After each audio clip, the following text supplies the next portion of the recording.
Easter குண்டு தாக்குதலில் பட்ட போது அதிகமாக பாதிக்கப்பட்ட ஒரு பிரதேசம் காத்தாங்குடி பிரதேசம். அதிலும் குறிப்பாக முஸ்லிம் சமூகம் முழு நாட்டிலும் பாதிக்கப்பட்ட ஒரு சமூகம். எங்களுடைய ஆளுநர் பதவிகள், அமைச்சர் பதவிகளை எல்லாம் துறக்க வேண்டிய ஒரு சூழ்நிலை ஏற்பட்டது. பல ஆயிரக்கணக்கான கோடி ரூபாய்களை நாங்கள் இழந்தோம்.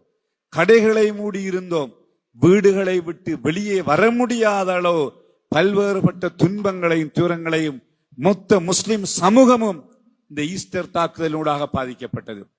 கிறிஸ்தவ மக்கள் எவ்வாறு மிக மோசமாக பாதிக்கப்பட்டு உயிர்களை இழந்து உடைமைகளை இழந்து பல்வேறுபட்ட துன்பங்களை துயங்களை இன்னும் அந்த மக்களுடைய கைகளை இழந்து கால்களை இழந்து இன்னும் அந்த காயங்கள் ஆறாத நிலையிலே வாழ்ந்து கொண்டிருக்கின்றார்கள்.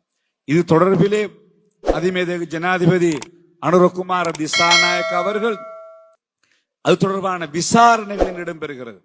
இந்த விசாரணைகளை முடக்குவதற்கு கூட சில முயற்சிக்கிறார்கள். நாங்கள் வன்மையாக அவைகளை கண்டிக்கின்றோம். இந்த விசாரணை இடம்பெற வேண்டும். அது யாராக இருந்தாலும் சரிதான், அவர் எந்த அந்தஸ்தில் இருந்தாலும் சரிதான், அவர் ஜனாதிபதியாக இருந்தாலும் சரிதான், அவர் என்ன பதவி வகித்தாலும் சரி, கடந்த காலங்களில் யாரெல்லாம் இதிலே பொறுப்புள்ளவர்களாக இருந்தார்களோ அவர்கள் உரியவர் கண்டுபிடிக்கப்பட வேண்டும். அவர்களுக்கு நீதியிலே தண்டனை கொடுக்கப்பட வேண்டும். முஸ்லிம் சமூகம் இந்த படுகொலைக்கும் இந்த ஈஸ்டர் தாக்குதலுக்கும் எந்த சம்பந்தமும் இல்லை என்ற அந்த சர்டிபிகேட்டை இந்த சமுதாயம் பெற வேண்டியிருக்கிறது. ஆகவே அரசாங்கம் எடுத்து வருகின்ற இந்த விசாரணைகளுக்கு, இந்த முயற்சிக்கு எங்களுடைய பூரண ஒத்துழைப்பை நாங்கள் வழங்குவோம்.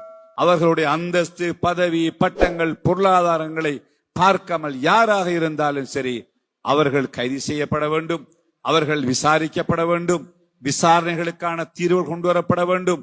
அதன் மூலம் முஸ்லிம் சமூகம் எங்கள் மீது சுமத்தப்பட்டிருக்கின்ற அந்த பாரிய குற்றத்தை, அந்த பேரை, அந்த இழிவை இந்த சமூகத்திலிருந்து விடுபடுவதற்கு அரசாங்கம் நடவடிக்கை எடுக்க வேண்டும்.